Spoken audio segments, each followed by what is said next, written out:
Welcome to Night Shadows.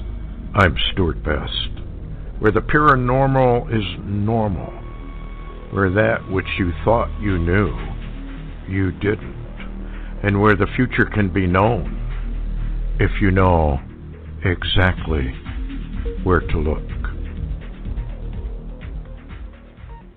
Well, hello everybody. Stewart Best here, your host, and we have Larry Taylor and Richard Shaw with us tonight. We hope to have I know we're going to have a bang-up show on all kinds of subjects that are not only paranormal in some ways, but very, very important. Richard, are you with us? I'm here. Thank you very much for having me on, Stewart. Oh, no problem. Larry, are you, thank you still here, right? I'm still here, and thanks for having me with you and Richard. Should be a great show. I think so too. Where do you want to start? Where do we start? You, Richard, how did you get into this thing with the Watchers and the Torah codes? What was your? How do I say this? What was your interest? How did you get into it? I mean, I've been a documentary producer for a number of years, and I know how I got into it.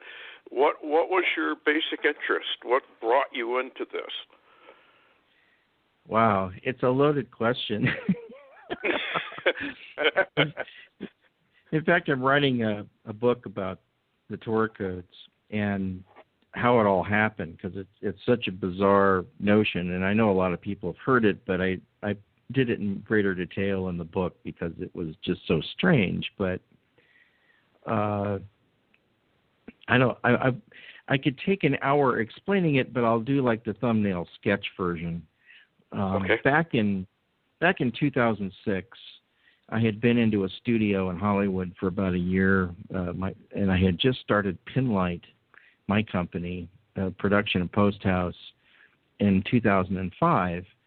And a good friend of mine, Lee, came over, and we just started talking. And he was just about ready to leave on a trip to Japan to co-produce a concert for Ricky Lee Jones. And so the two of us at the time were embarking on a project called the Words Project, where we were taking rap artists and working with them. And it was a really interesting and wonderful project where we met a lot of really incredible people, but it was a documentary, and we started talking about what we might want to do in the future. And I said, well, I've always had this interest in the Bible codes, and I just never have seen a documentary done quite the way that I would like to do one. Not that any of the other ones were bad, it's just that I felt like most of them leaned too heavily on the Michael Drosnin tables that he did in his first book. Mm-hmm. So I was more interested in knowing, what are the world experts really doing? I mean, what are these guys up to? What are they like? What are their personalities like? You know, what's it like to talk to one of them? I mean, that to me was more interesting. And some of the stuff that I had seen had very short clips with them, so you really didn't get to know them very well. Mm-hmm. Mm-hmm. And, of course, what I thought they were doing was really interesting. The fact that there was this mathematical code in a 3,300-year-old text really intrigued me, and that it was provable, and that you could look it up on a computer and look up people's names. And some people at the time thought it was even good for making predictions, which is a very that's kind of a dubious art. We don't know. I mean, sometimes it works and sometimes it doesn't. So you don't want to use them for that. But so anyway, Lee gets on a plane and heads off to Japan. I go back to work in the studio. He gets home about 10 days later and decides to visit his brother in New York. And his flight was canceled due to bad weather. Now, the flight was from LAX to LaGuardia, which takes about 5 hours. So a couple of days later, they put him on another JetBlue flight. He gets on the plane, and his random seat assignment put him next to this guy that looked like a rabbi. Well, that man happened to be Professor Robert Haralick from City University of New York, the guy that worked with all of the world Torah code experts and was writing software for it. So when they landed in LaGuardia, Lee tossed the phone to Robert, and I was connected with this guy, at which point I had no idea what I was going to do. But that's how it all started. I had nothing to do with it other than just having a conversation with my friend. Next thing I know, I'm connected with the world experts. When Sounds things like that happen to you, yeah, when things like that happen to you, you have to go, okay, I guess I'm supposed to do something about this. And you just proceed down that path. You know, that's all you can do, because there's a guiding hand much bigger than yours involved. And if it's supposed to happen, then it'll happen. And actually, it took years, but eventually it did. So that's how I got started in the Torah codes. In that process, I was doing a demo for the Torah codes back in 2009, and I called it Torah Codes 2012 because I was curious to see what the Torah code said about the year 2012. Mm-hmm. And I figured that if there was something in there to the codes, then there might be something to it. If not, it was all baloney. Or that we didn't understand what 2012 was all about and why all the hoopla about it. The Mayan calendar, or the end of the world, you know, et cetera, et cetera. Mm-hmm. Mm-hmm. Well, I had listened to this guy on the radio. This answers your watcher's question. In 2007, I heard this guy on Coast to Coast AM by the name of L.A. Marzulli. And L.A. was talking about his new book, which was new at the time, Politics, Prophecy, and the Supernatural. I thought he was a really interesting guy. I'd never heard anyone quite explain some of these things in the same way, and weirdly, I was having these same thoughts of my own and having really not expressed them to very many people because most people just didn't get it. It was like it just seemed too sci-fi or too off the wall. Mm-hmm. But what's strange is a lot of the stuff that we interpret in the Bible is very sci-fi, and except for the fact it was like a first-hand account of what was going on and explained in 2,500-year-old language that is very confusing to us today to read. Yes. You know, if we were looking at the same thing now, we'd go, oh, it's a spaceship. Or, oh, there's plasma forming under the ship. Or, oh, I mean, these things now are well known. We're well acquainted with this phenomenon. But back in those days, they didn't know what to call anything. Well, anyway, I did something I never did, and I felt that if I didn't do it, I was going to be in big trouble. And that was I needed to contact L.A. Marzulli and take him to lunch. Now, I have never in my life, and haven't since, heard someone on the radio and gone to that kind of effort to take a person I didn't even know to lunch. I felt it was important I do that. I can't tell you why, but I did it, okay? We ended up getting along really well. And so in 2009, I called up LA. I said, hey, what do you know about the Torah codes? He said, well, not all that much. It hasn't been my area of study. I said, well, could you come and comment about what you think about them? And he said, sure. Because LA is quite a scholar, knows an awful lot about Scripture. So I figured, well, this would be a guy other than just a rabbi that I could interview and get kind of like a normal American point of view on what he thinks of the Bible code. So I called him over to my studio, and this was the first time I'd ever filmed him. And I thought he did really well on camera. So I kind of tucked that in the back of my mind. Well, a year later, I get this phone call from LA, and he calls me and says, would you direct a show about UFOs for me?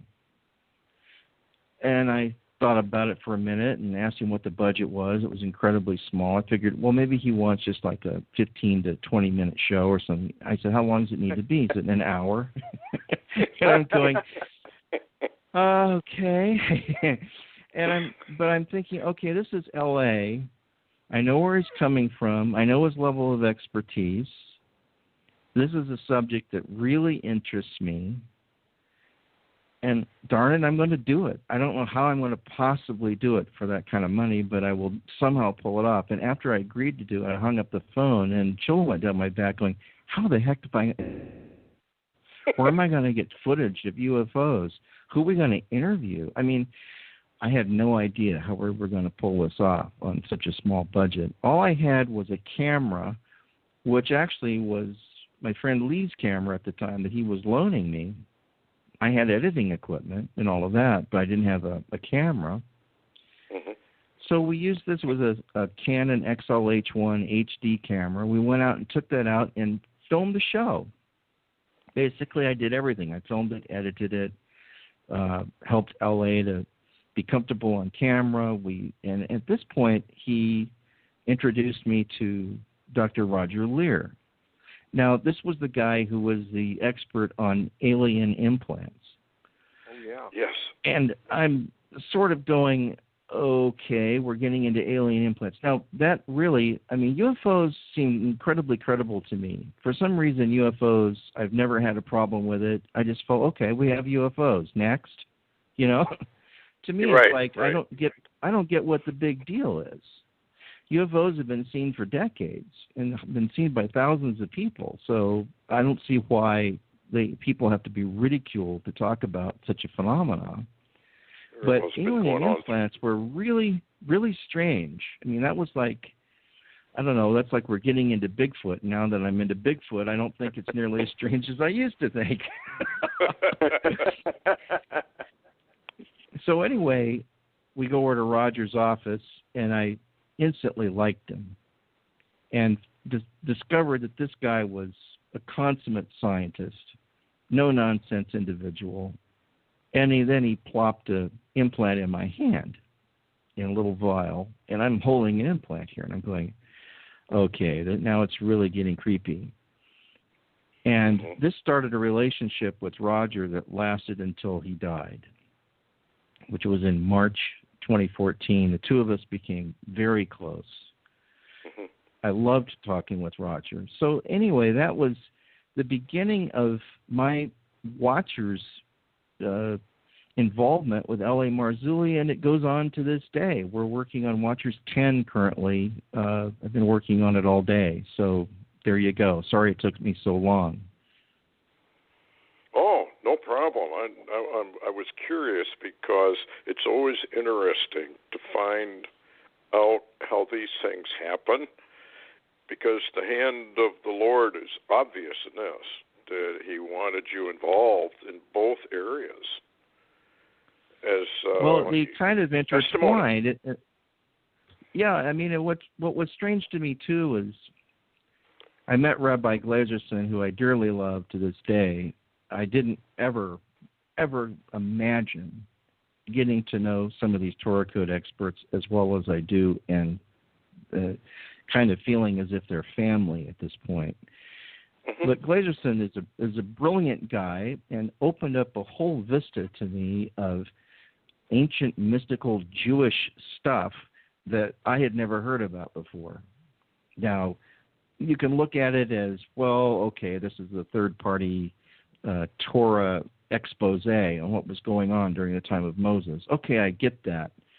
But they have these other sources like the Zohar and the Talmud and the Kabbalah and all of these other sources. Now, while we're not saying that this is scripture, nevertheless, some of these references are weirdly prophetic. And I mean, as I've been going through this stuff for the past 10 years now with various rabbis and professors, I do have this sense that, and this is my opinion, but that God has his hand on certain Jewish rabbis, certain individuals, and uses them in various ways. Now, this is not something that's conventionally taught in Christian churches, and some Christians are really opposed to it. And I've just learned over the years that that's wrong. I mean, we need to be, if anything, we need to kind of rediscover our roots that goes clear back to the time of Moses and go, okay, let's reevaluate some of these things we thought we knew, because we might be all washed up in some of these areas. Yeah, we are, I think. I mean, when you really stop and look at it, the Bible prophecies about apostasy, I've always thought that if you really are a Christian, for example, you better have a very open heart and a very open mind, and you better be ready to look at anything that the Lord shows you. I think so. I believe that's true. So that's incredible. So I saw part of this battle going on here. I don't know if you want to get into that or not, but what struck me is if you're doing something that's truthful, you're going to come under attack right away. And it seems to me like that maybe that's what's going on in this. It's kind of a spiritual warfare thing over the authenticity of the Bible codes.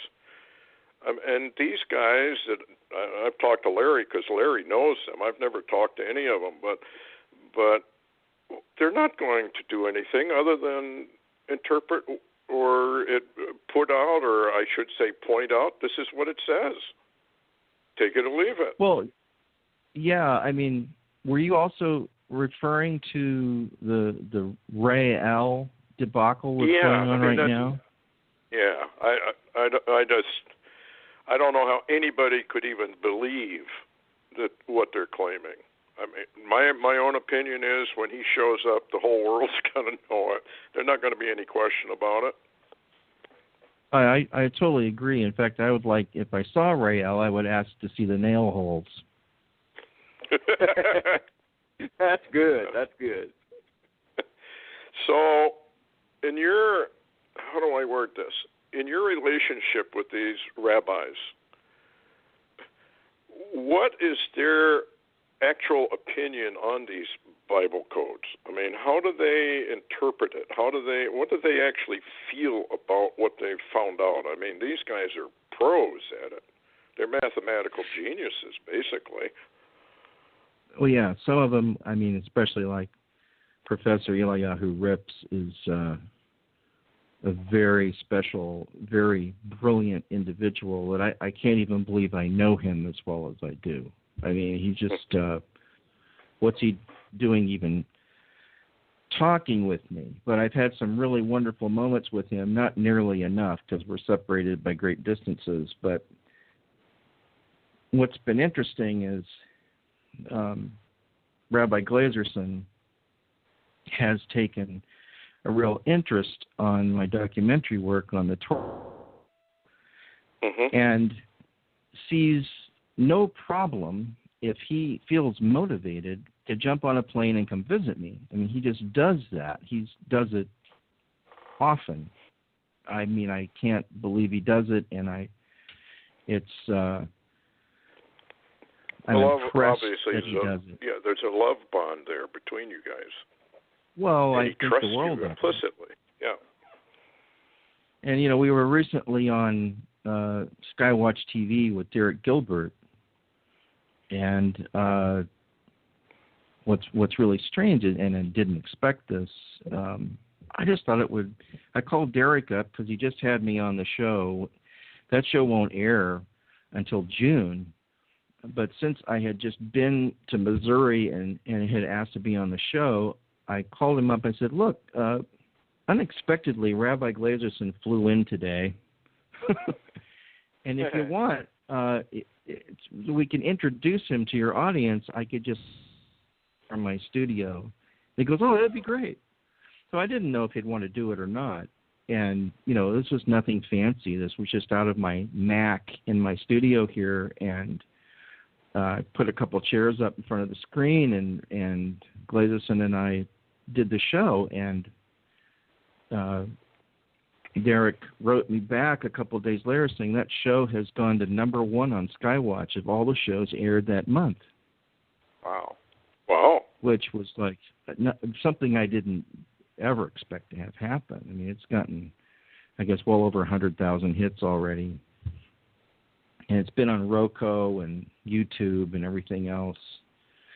And, of course, some of the controversy surrounding these things I'm sure you guys are well acquainted with the vitriol and some of the statements that are made on the internet lately. Very ignorant statements from people who have no idea what they're talking about, but yet it's almost like whoever yells the loudest is the one that has the information, and it's disturbing to me to some extent. I mean, I don't let it get to me, but I'm thinking, man, how could a person with so little knowledge, obviously, when I read it, say these things? But people just do. Yeah. You know, and I think it's part of the times in which we live. Well, and I think also they're safe in their room. They'd never come to your door, knock, and speak to you that way. And it's also like the kind of thing that L.A. and I discuss. You know, when we do a film, say we do something on the elongated skulls in Peru, or we're trying to do research regarding the Nephilim. Mm-hmm. We have all of these people criticizing what we're doing, and yet none of those people that I know of, maybe one, has ever gone to Peru, ever walked through the graveyards, ever taken samples, ever done any DNA testing, ever done anything.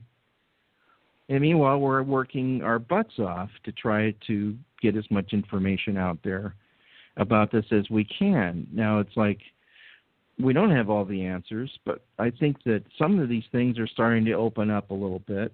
And Watchers 10, I think, is going to have a lot more answers than we've had in the past, because we've been at this for a long time now. And I'm anxious to get this film out in June or July. It just depends on how fast we can get some of the information back.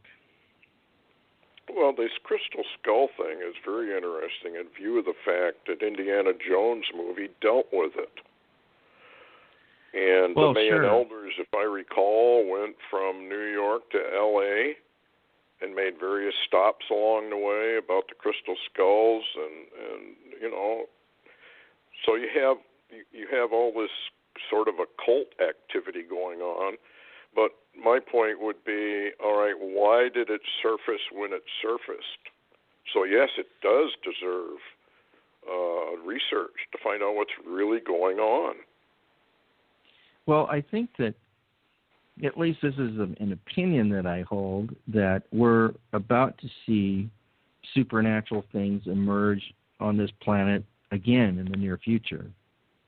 Mm-hmm. I really think that people are going to go, oh, okay, we've seen that in the movies, or we've seen, you know, I almost like Hollywood and some of the producers there are prepping our country in advance for something that's imminently on the way. Now, a lot of people think that, and I don't want to give the people in Hollywood too much credit for knowing more than they think they know, because I've talked to some producers that working on pretty current stuff, and their idea for aliens and all of that, a lot of it is derived mostly on the work of Zecharia Sitchin, and the panspermia concept seems to them to be more of a valid thing than just poof, well, here we are, you know, that kind of thing.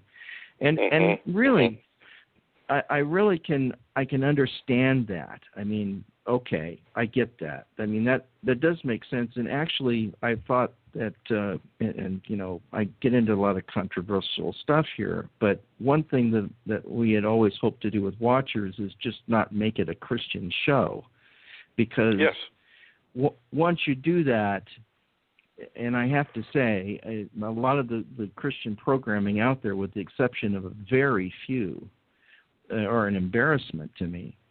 And do not really help us at all, because they don't really talk about anything meaty enough, and all the shows look like wedding videos to me. It's like they're just boring as heck, you know. And it's like, why would I watch this? Where's the gutsy gist of the Bible in this show? Where's the stuff that's supposed to happen now? You know, it's like there isn't any of that stuff. In fact, we've been told by some networks that they wanted their network to be, I quote, a soft landing pad for Christians to come to watch. And I said, well, if you're airing Watchers, that ain't it. True. Well, that's it. But they don't want the real truth. Well, right, and I think some people are saying it's time to splash some cold water into the church's face and go, "Hey, guys, wake up." Oh, I agree, actually, with that. I don't know if you can find anything that will wake them up. I mean, apostasy is apostasy.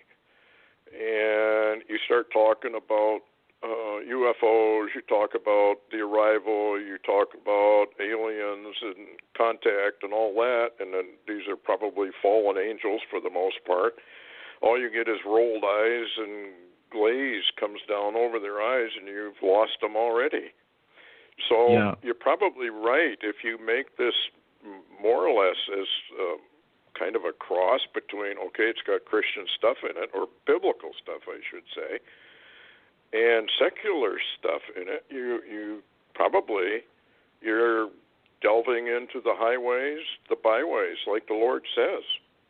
You know, they were all invited to the wedding, but they RSVP'd and said they wouldn't come, or they would come later, and they never show up. So what does he say? Go out to the highways and the byways. So really, I know a lot of the stuff that I have put out is more secular than religious. Well, I think that's good, though. I think we have to take a different approach here. The sweaty-faced evangelist pacing back and forth like a lion on the platform to a crowd of people that are falling asleep in the congregation is no longer working. Yes. And it has to be, people want to feel involved somehow. And, you know, also, none of the really good stuff, the cool stuff in the Scripture is ever taught in churches. Or rarely. Oh, not at all. Yeah, no, not at all.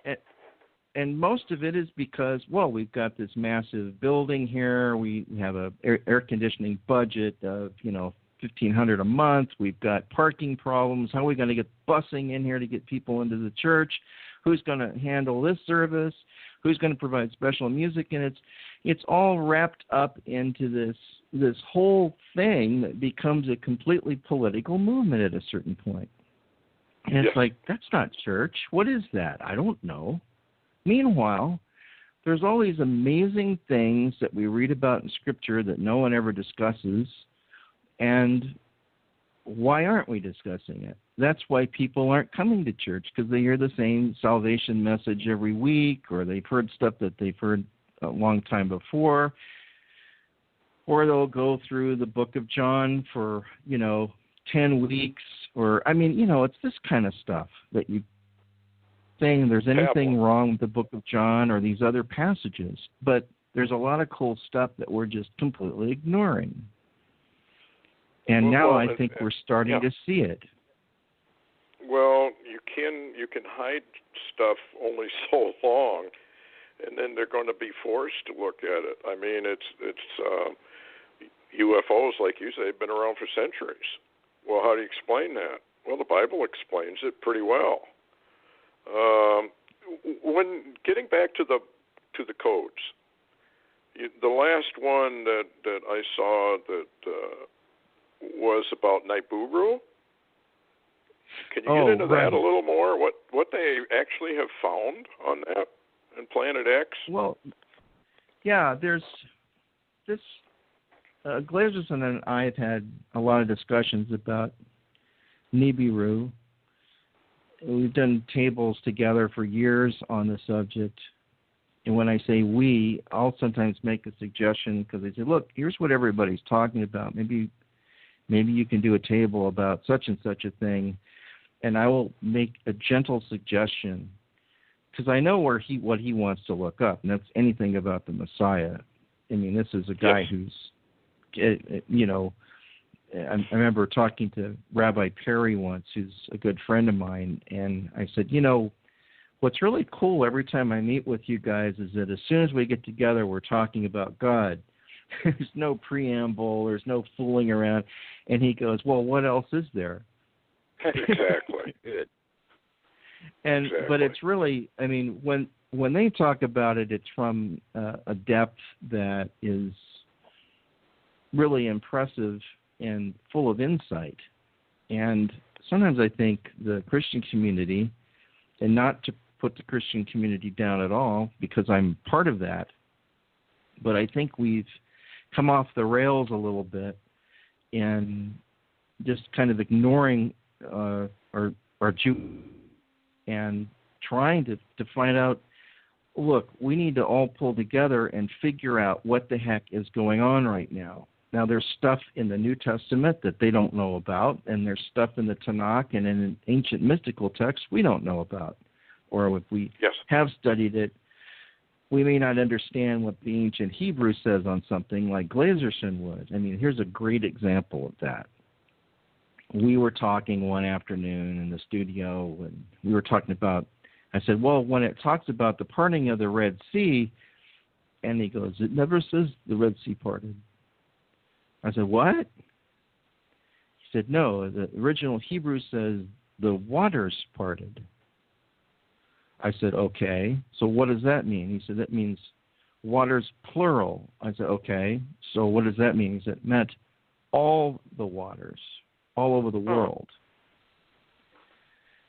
Now, that's something no one ever says in church. And it's something L.A. and I have discussed. And L.A. said, but it says that God took a wind and blew the waters. Yes, but there was something else going on at the same time, because you could blow as much air as you want across a body of water, and it's just going to kind of flail away, and nothing's going to happen. So there were two things going on there, in my opinion, at the same time, and the wind was part of it. And in Immanuel Velikovsky's book, Worlds in Collision, it talks about the North American Indians saying that the oceans stood up. Now, this is right around the same date that the Red Sea parted. Yes.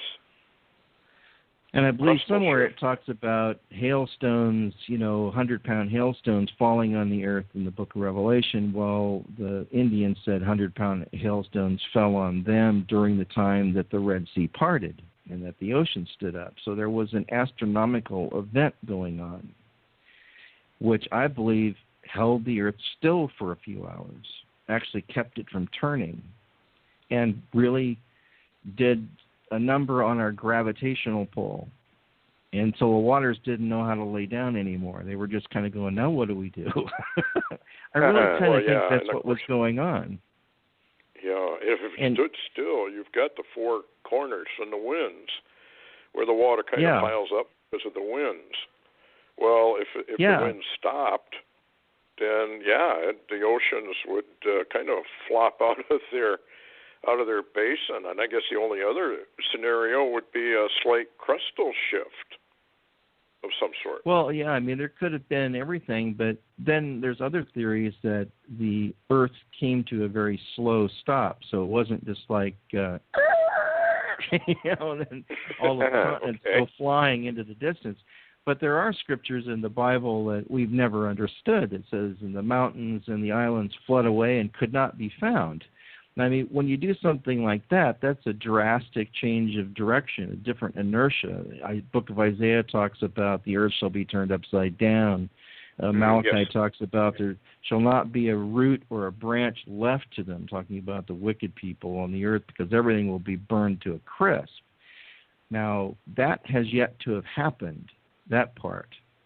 Mm-hmm. And the reason I think there's something to the whole Nibiru thing, even to the fact where even L.A. and I tend to disagree, as good friends that we are, I said, look, to me the whole Nibiru thing doesn't seem weird or crazy at all.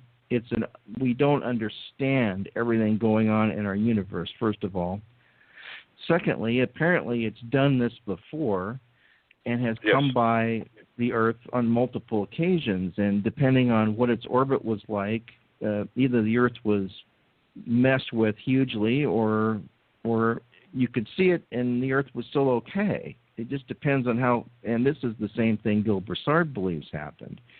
And there's only like a handful of guys that are really researching Nibiru to a great extent, and there's really 4 of them that are the most known that are doing that. You know, Bob Fletcher, Gil Broussard, Marshall Masters, and Doug Elwell, who wrote the book, The Sign of the Coming of the Son of Man, believing that is Nibiru. Now, what I'm learning from my Jewish friends is that in their mystical texts, it talks about new planets and stars will appear at the time of the coming of the Messiah. Right. And that Nibiru, of course they don't call it that, it's something else. I don't remember what they call it in the Jewish text, but they call these new stars and planets will appear in the sky during the time of the Messiah. That in one of their texts it talks about it being visible for 7 months, and that it will be surrounded by 7 planetary satellites. I don't know, moons or chunks of debris or something, but it's going to be dragging this stuff with it. And I'm going, well, okay. The Book of the Colburn. Sorry? The Book of the Colburn really gets into. Oh, yeah, the Colburn Bible. That's something that Marshall sells on his. I have one of those. I found it very interesting, actually. You know, there's like a whole couple chapters on the destroyer. Yes, and I think you can find that in Isaiah, too. Isaiah makes, I can't remember what the verse is, but it talks about some object that comes through the sky, and it's a red object. And, of course, if you go into the book of Revelation, chapter 12, you've got the great red dragon. And everybody just says, well, that's Satan. Well, that may be the spiritual side of things. But it appears to me that the great red dragon is probably the destroyer from an astronomical point of view, right? Absolutely. Absolutely. This is why when people read the scriptures and they don't look at it from more of a contextual reference from a scientific basis of what is really being said there, it makes no sense to most people. And, you know, they just blow it off without really considering the historical nature of the document they're reading. But yeah, I agree with that. I mean, in China, they got the dragon it's the dragon, and this thing had a tail on it, and there's a head on it and a tail on it. And it, before, according to Velikovsky, the tail was in one part of the world and the head was in the other part, and whoever was on the tail side got whacked by hailstones. Which they would. And, because it's ejecting all of this material. And it's also hot. So, but there's these theories that, the Anunnaki came down from Nibiru and that there's all of this going on. And, in the Hebrew calendar started, as of this year, 5,776 years ago to year zero and during creation. Now, they consider that the creation of the earth and everything, or at least Adam. Right. That, to me, unless we're all living in a digital simulation, that part of it is hard for me to grasp because there seemingly was stuff going on before then. And what I'm thinking is that was the year that the earth was recreated, and a bunch of weird things were going on that are very lightly touched upon in the first chapter of the book of Genesis. Well, the way it's worded, people tend to gloss over. Yes, the way it's worded, it would, when you don't tell somebody to go forth and repopulate, unless there was something there before. And, Jeremiah talks about that sort of thing, where there was no man, but there was a cataclysm. There was a cataclysm. And yet we have races of people that have a lineage that goes back 20 to 40,000 years, like the Aborigines in Australia are a great example. And they don't look like anybody else that we happen to know about. How did they get here? Why are they here for so much longer than everybody else? And so here's where I get really in trouble with my Christian friends. It's like, well, what if Sitchin's theories and all the work he did reading all of the Sumerian cuneiform script was also right, and Adam and Eve was also right? What if there was something going on at the same time or even prior to Adam? The earth got wiped out. A lot of them survived, but the Bible just doesn't tell us that. because they were on the other side of the world at the time, and Adam and Eve were by the Euphrates River and all of that. It was a totally different thing. This would explain a lot of things that went on, like, well, where did all of the Philistines come from? You know, when we're talking about the Nephilim, we know that the Bible says they fell from heaven. Well, it's not like, we have this bizarre notion of someone falling from space. Well, no, I mean, they came down from heaven and landed on Mount Hermon, I guess it was, and had sex with the women, okay, and ended up having giants, or DNAs were incompatible. And it's like, why can't we just accept this as a historical document? Okay, this really happened. And now lately we're hearing rumors about Nephilim that are still alive, hiding in the caves of Afghanistan. I interviewed Klaus Dona, and he's dug up some of these giants. I think the biggest one he dug up was like 25 feet tall.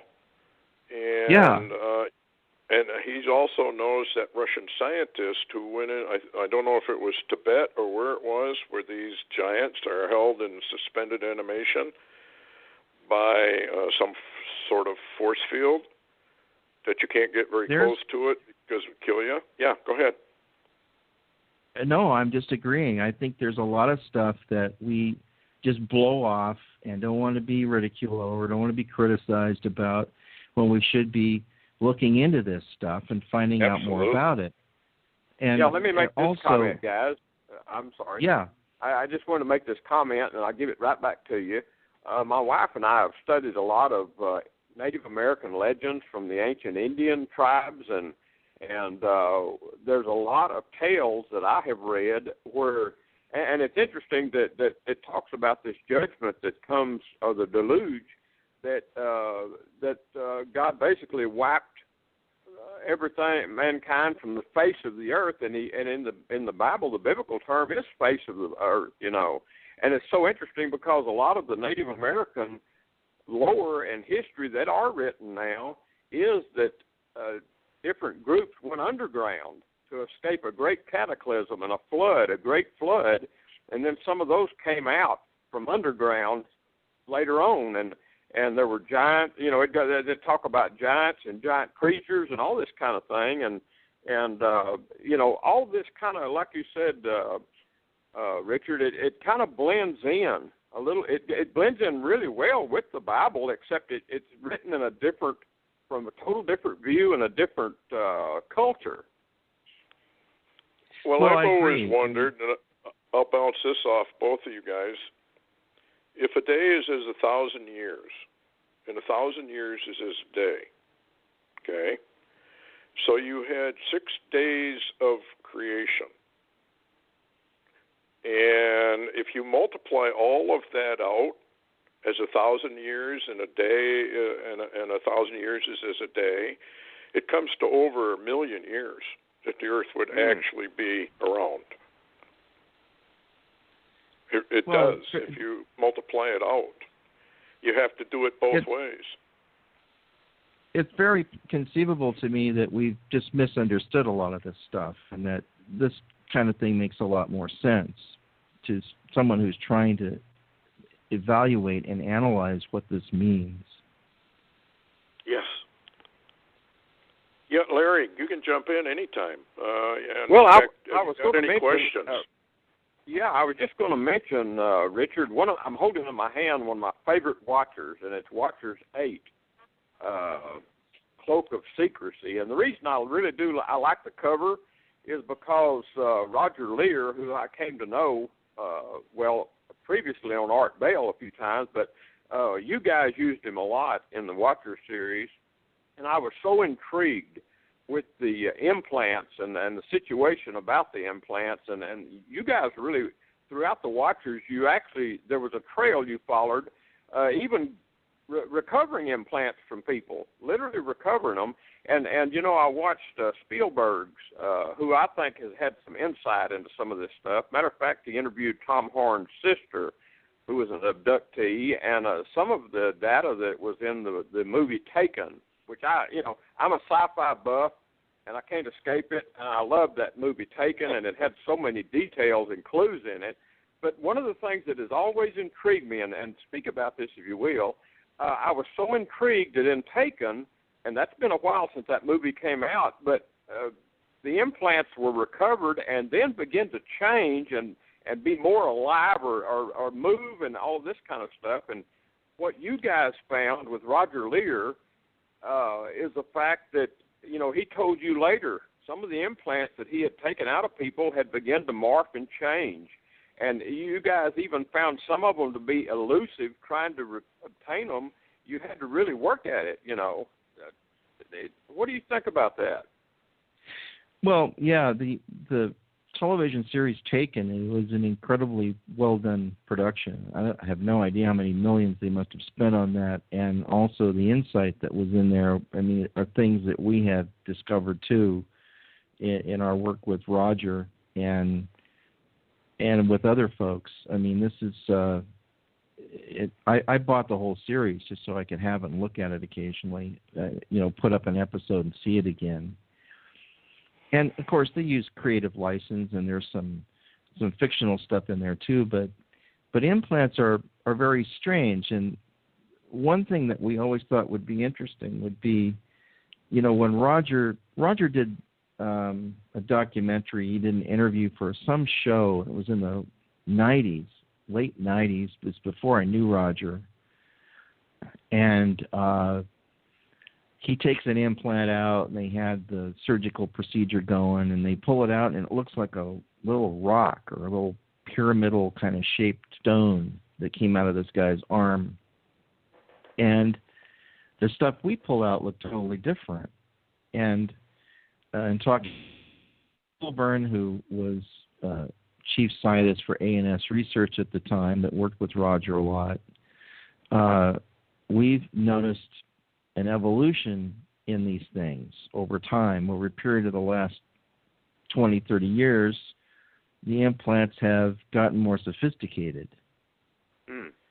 Not as large as they used to be. They seem to be able to do things that maybe they weren't from the earlier versions, or we don't know.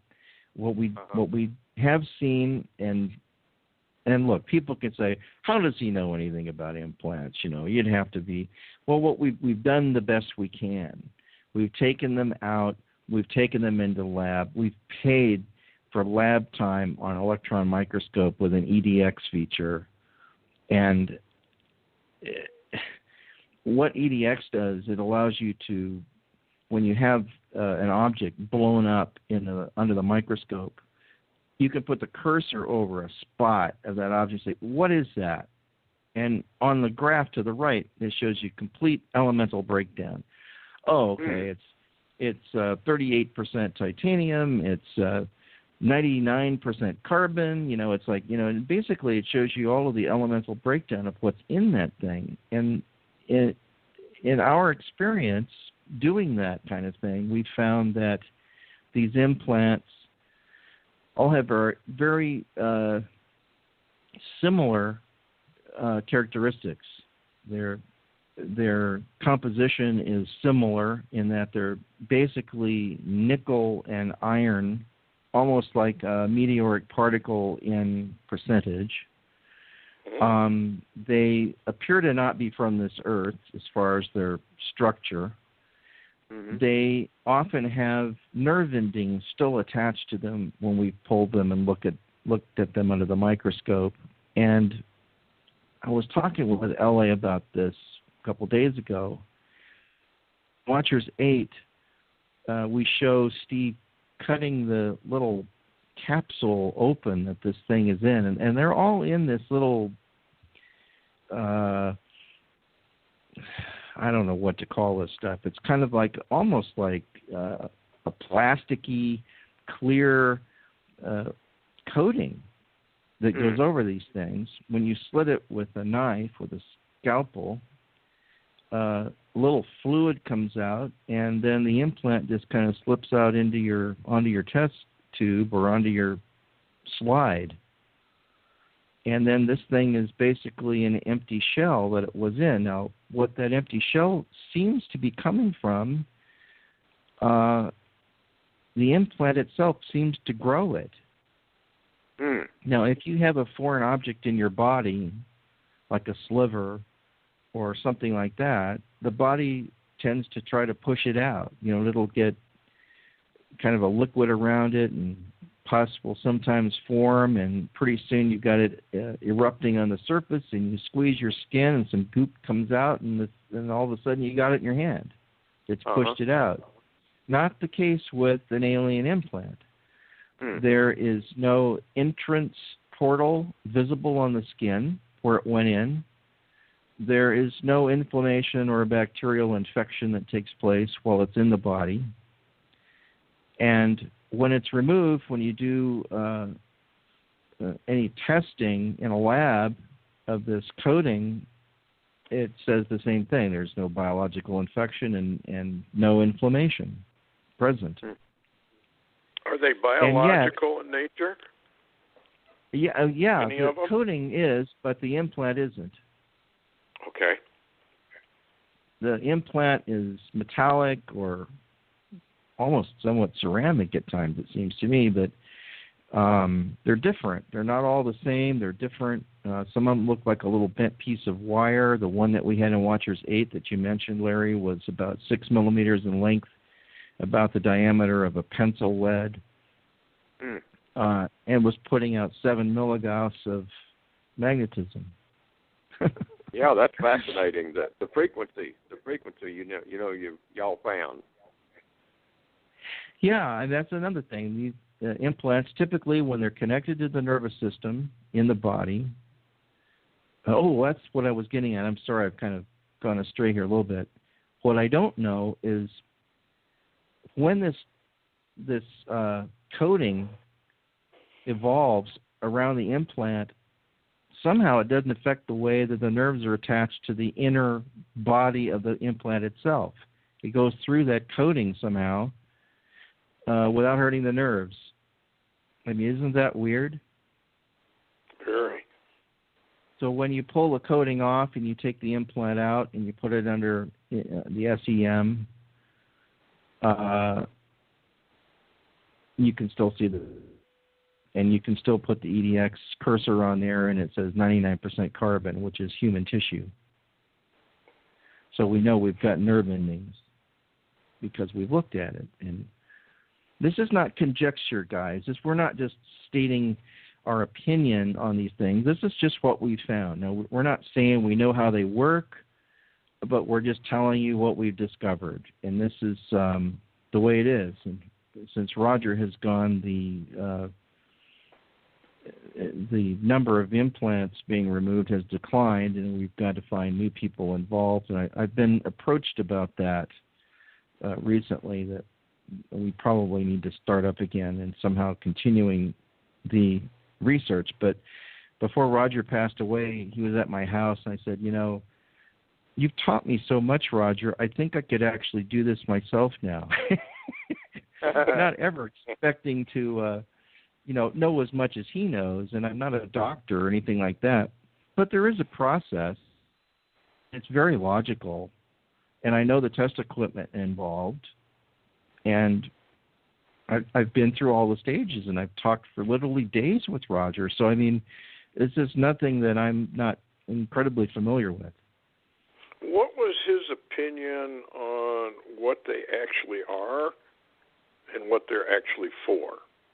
Well, way back in our first Watchers, the one where we hardly had any money to work with, I was telling you about earlier, that was Watchers 1 that we produced in the fall of 2010.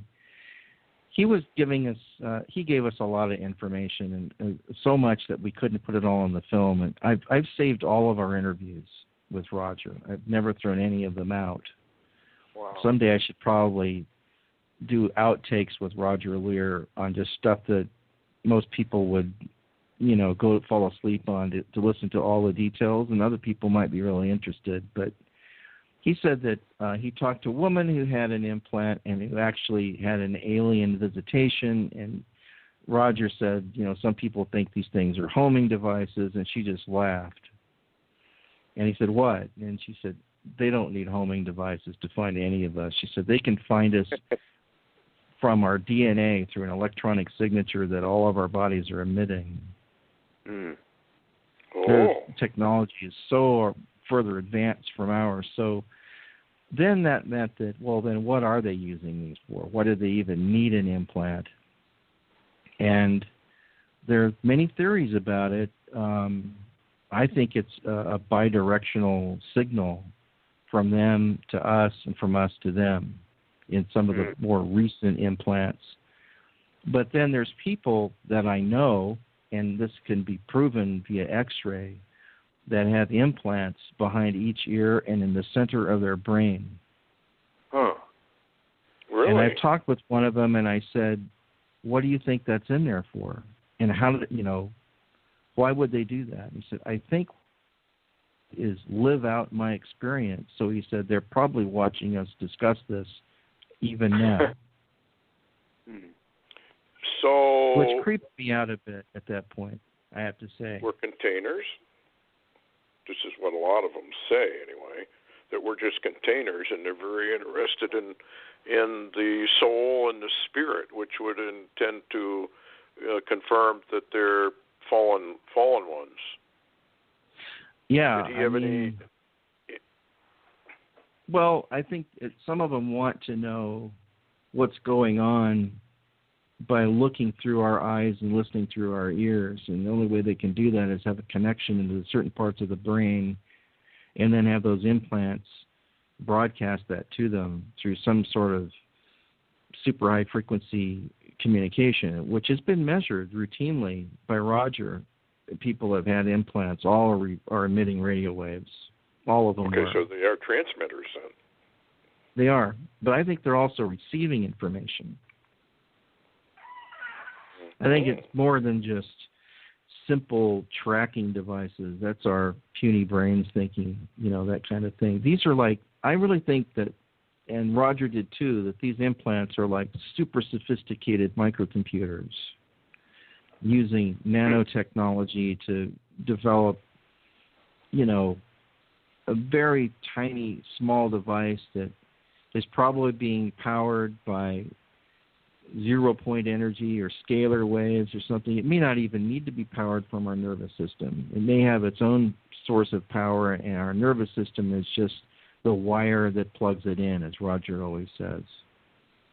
Now, the people that get these, Larry, you can jump in anytime with a question or whatever, but the people that get these, are they all visited by aliens, so to speak? Well, that's a good question, and forgive me if I'm monopolizing this whole conversation. No, I want you to. Oh, this is fine. Yeah. And I had no idea what we were going to talk about tonight at all. In fact, I went into this going, what am I preparing for? I had no idea. We just kind of wander and let the spirit move it. Well, this is fun.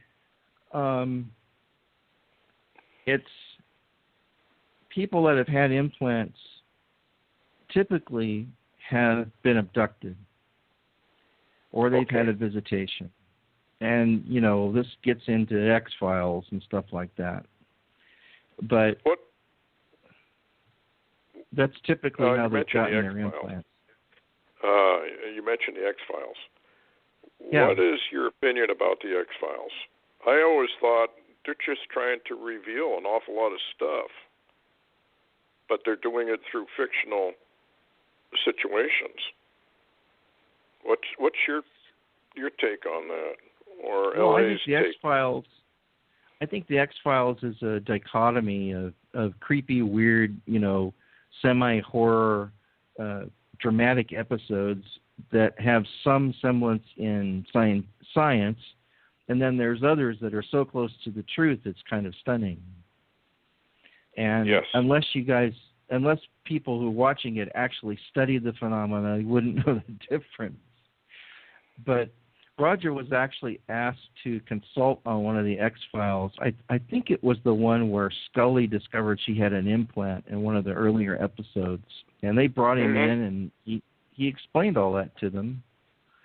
And they did it fairly well, except to the fact when they looked at it, it looked like a printed circuit board, which none of the implants ever look like that. So I'm going, well, that's fake. But maybe they had to not make it too real just for network television's sake. Yeah. But the idea that they were implanting someone, now X-Files made it seem as if we're doing it, like the government's doing it, in some kind of clandestine black ops program.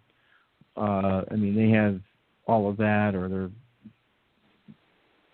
trying to give people alien DNA. In the most recent X-Files series that just came out just a couple months ago, there were 6 episodes of the new X-Files. Some episodes were really goofy and stupid, and others were just brilliant. It was rather uneven, I thought. But the first one they came out with... Maybe that's the way he gets away with it. I think so. I think it's the same kind of deal like... remember the show Conspiracy Theory with Jesse Ventura? Yeah. That was on True TV for 2 or 3 years. Really interesting show. And I went over and met with the producers of the show, and they loved Watchers. And in fact, one of their seasons looks just like Watchers 4, something I had designed. After I gave them Watchers 4, I think they copied it. But I thought they did a really excellent job on the earlier episodes of Conspiracy Theories. But then word has it that Jesse Ventura was getting threats for what he was doing. And what I think happened in the later episodes, they had to dumb it down if they were going to produce any more. Yeah. And that's kind of what they did. Their way. Yep, they have their way. Yeah. I had a friend of mine who was kind of a genius. He's dead now, but he claimed, and I have no reason to doubt him, that he had invented a battery and an electric car that was far superior to anything. And the government came down visited him at his house and said, you are not going to produce this. Do you get the drift? Which he did, of course. In other words, if you want to live. Yeah, at a certain point, I think that thinking people know that this type of thing is going on, these kind of threats are real, and that eventually that has to be eliminated. And the only way for civilization to climb up above where we are is by using our brains and enacting some of this new technology that we know exists. And I was talking with Dr. Brooks Agnew, who's a really good friend of mine. I like Brooks a great deal, and he's got an electric car company in North Carolina called Vision Motor Cars. And one day we were just riding around. He had to come out to do a show for, Discovery Network or something. And so he called me up and wanted to go to lunch while he was out here. So we went to lunch, and he said, guess how many companies in America are producing rechargeable batteries? I said, I have no idea, Brooks. 5, 6? And he goes, 0. Huh. So they're all made in China. All of them. Wow. All the lithium-ion batteries, lithium batteries in general, all of them are being made in China. And so, therefore, the technology hasn't really gotten much further because they're just making what we tell them to make, or they're making what they know to make, and they do it cheap enough where we can afford to put them in our laptop computers, into our, quadcopters and anything else, cameras. But he said, we're working on our own battery source now, and he said it doesn't heat up and explode like some of the others do. Yeah, nightcats can do that. And they can be very dangerous. I was a pilot. I had a a long career flying professionally, and yeah, NICADs can even blow an airplane up. They can short out, and you can have a lot of trouble. Oh yeah, batteries can, when they're charging, can overheat and catch on fire, and that's been a problem. I mean, a 777 caught on fire because of a lithium battery that got too hot. Yes. But he has a way of insulating the layers so it doesn't do that. But yet, where's all the other American companies building batteries? And I think it's because our corrupt government prevents anything that might lead to something that we're doing on our own soil. Yeah. And it's all part of this whole globalism that everyone's fighting against, and it's starting to cause people to really get upset. I think I don't know what's going to happen after this election. If the GOP is in shambles and the Democrats are doing the crazy stuff, so it's like, I've wondered if there's going to be a revolution or something in the U.S. I have no idea. Well, let me ask you something, Richard. Oh, yeah, go ahead, Larry. I'm sorry. Oh, I was just going to ask go ahead. Richard. I know that Richard has had a recent, well, not recent now, but a few months back, had a special trip to Israel. And Richard, I know you're going to do some a documentary on some of that. So what you don't want to talk about, don't. I mean, don't even bring it up. But we're all interested in what's going on in the Middle East, and especially Israel itself. And of course, your connection with Dan Gordon, who I've interviewed, and he's a great guy. He's got a new book coming out warning about the borders in the U.S. just any week now. But I was going to ask you, Richard, you're familiar with what goes on, the war, the tunnels, all of that, and I know you haven't done a lot of your docu work yet on that, and maybe LA's going to work with you on releasing some. But can you share with us part of it about your trip? And if you want to bring in your drone at the same time, I mean, there's not everybody that can walk around and have a drone fly over them in Israel, Share with us a little of that story and what's going on over there, and what you think. And by the way, if there's anything you want to talk about, any kind of coming temple or work or, any of that, what you don't want to talk about, don't. But we just got a big ear. We like to hear. To be honest. I'm always hoping to get back to Israel at any possible excuse. Right now I'm trying to finish Watchers 10 and hoping to get back to Israel later in the year. And I've talked to Dan about it. There's a lot going on over there, obviously, guys. I mean, with ISIS and Hezbollah and Hamas and all of that. I learned quite a bit about what's really happening with the tunnel situation when I was there before. I stood on the border of the Gaza Strip with Danny Grossman, who's a former A-4 fighter pilot in Israel, and everybody in Israel knows him. And what's funny is Israel's and everybody knows each other there, or at least people that make a dent, everyone knows who they are. So everyone knows who Danny Grossman is. He might be hanging out with Netanyahu one day, or he might be up doing something else. I mean, he's, so to actually have him send me emails occasionally is kind of a treat. And when we were doing our shoot originally for the Torah Code film, Danny would come in to help us get access to some of these places, and he would always bring us a fresh box of brownies that he had made.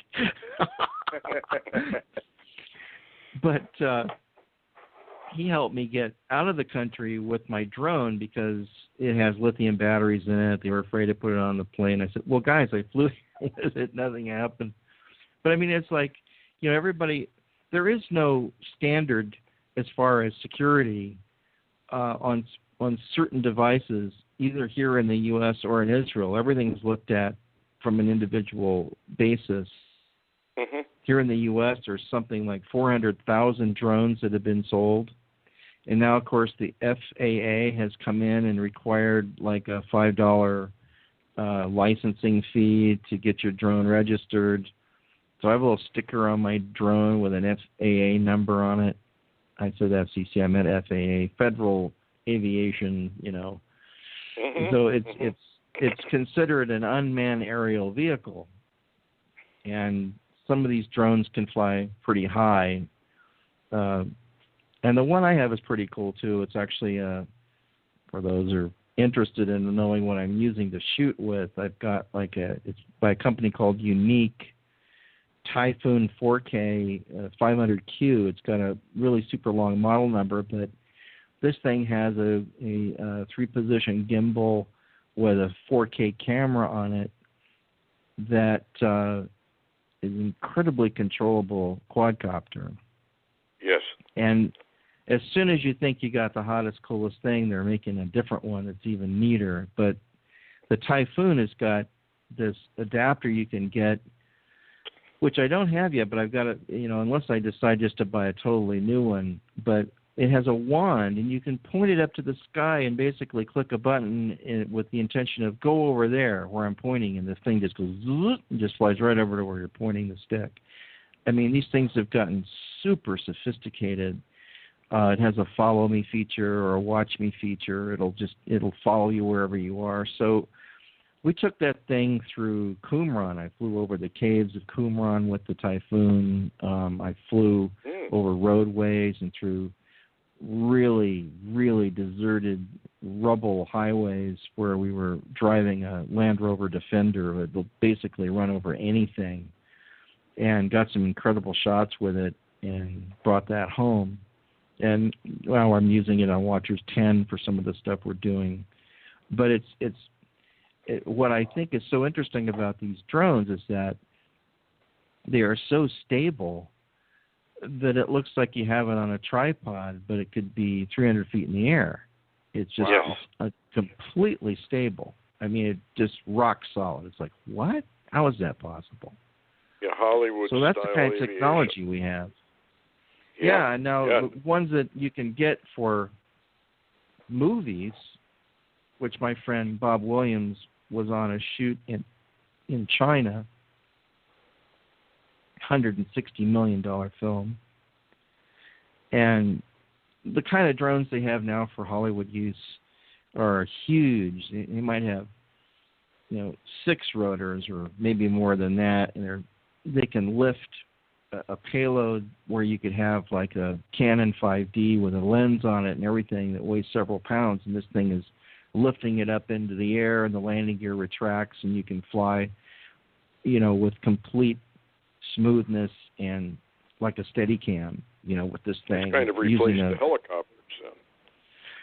Well, it's actually smoother than most of the helicopter footages, unless you go with a Westcam rig, which is really expensive, which most people can't afford to do, because it just, first of all, you got to rent the helicopter, you got to install the Westcam on it if it doesn't already have one installed, and then you got to sit inside with a controller and run the camera. I mean, it's a big friggin' deal.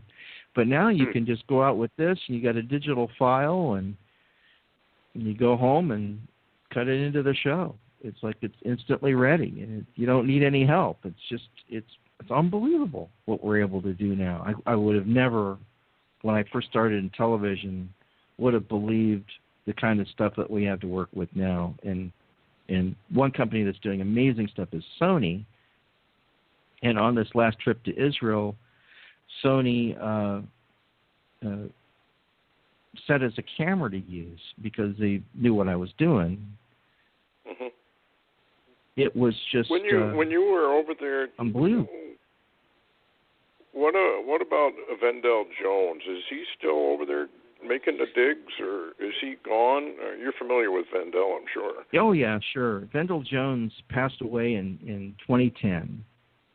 Oh, he did. He passed away. His big exploration was there's something called the Copper Scroll. The Copper Scroll now resides in Amman, Jordan, at a museum. But the Copper Scroll was originally found in one of the caves in Qumran in 1952. It was highly corroded. They didn't know what it was, and they were afraid to bend it because it would break. Mm-hmm. So they sent it to London to have it forensically opened so they could read it. And so they used a razor saw and sliced it down each column of text. And if you know all this, I won't go into it. But basically, and it took decades to figure out what it said. Well, more recently, within the past 10 years or so, they've figured it out. The opening comments in the Copper Scroll apparently was written by the prophet Jeremiah, which was kind of exciting when I heard that. Yes. And that adds tremendous credibility to it. You know, it's like basically Israeli street cred from a very ancient document. It's probably 2,500-year-old document. And it was essentially a treasure map. It has like columns of text saying, okay, if you look in this area, you'll find, you know, this. And if you look in this area, you'll find that. Well, Vendell Jones took that seriously and thought he would try to find one of the things that seemed easy to find, and that was the priestly anointing oil. Oh, yes. Yeah. Remember that. And what you know, shocks me to think so few people know, but he found it.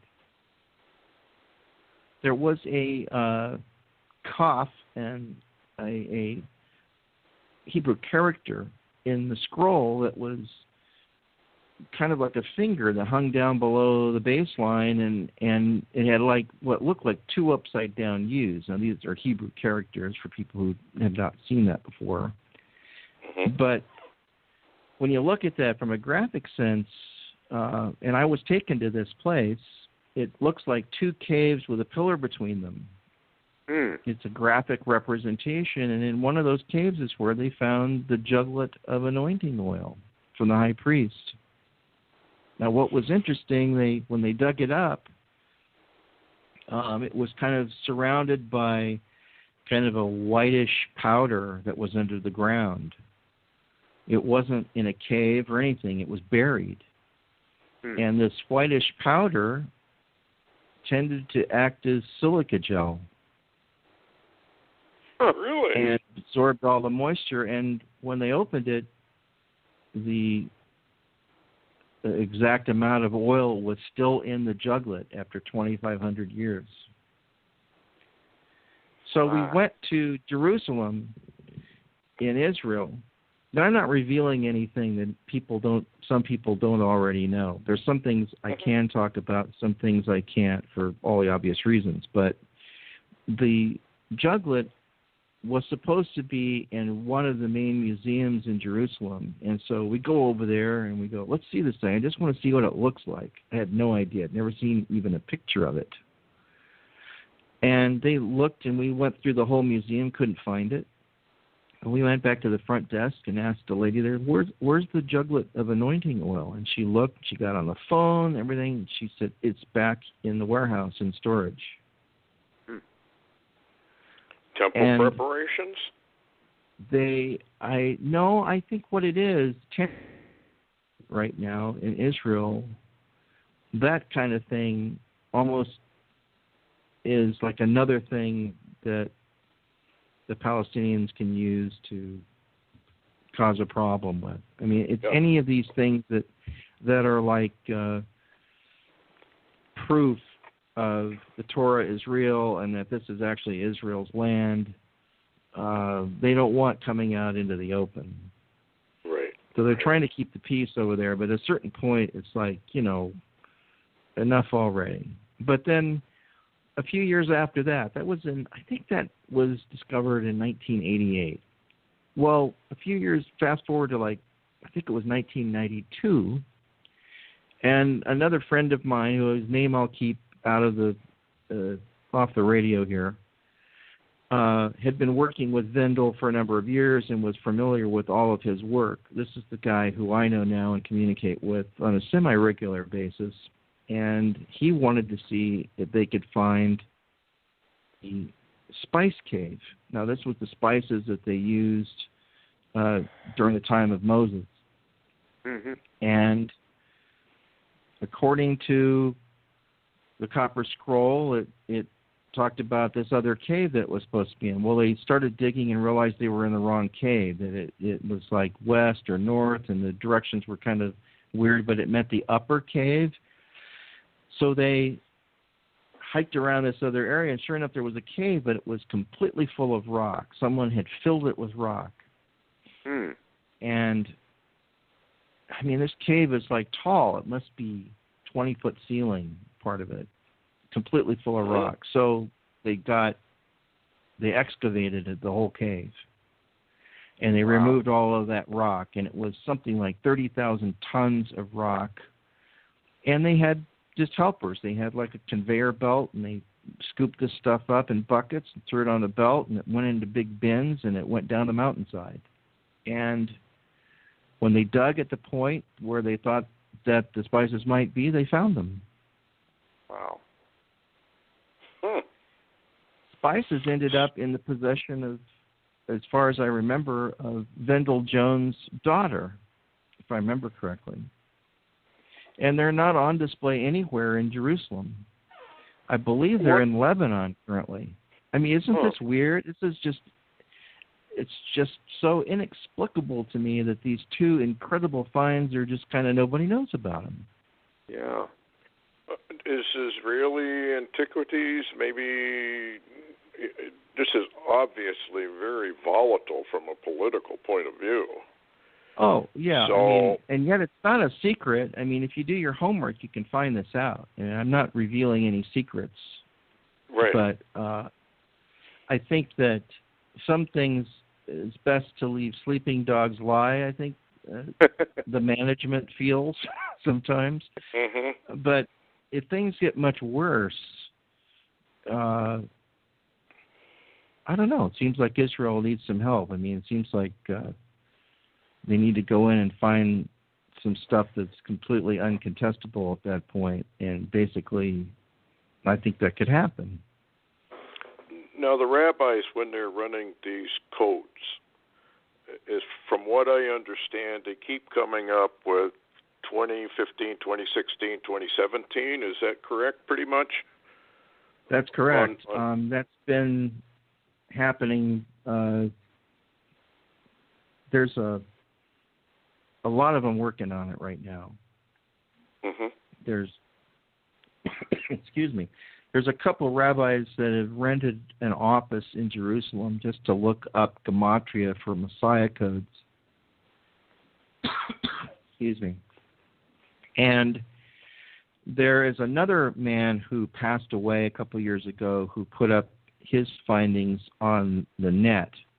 And one day, I have to show you this. It's incredible. And he comes over with this big book. I said, what is that? And he goes, I printed it off of this man's website. And he shows it to me, and it's what I showed in this first little video that's on my website, endtodarkness.com, with some of the things, the findings from that book. And it's basically how all of these scriptures, through their gematria, which is different than a Torah code, it's gematria, which is each Hebrew letter has a number assigned to it, and when you add them up, you get a sum total. And it's like one thing after another ended up being 776.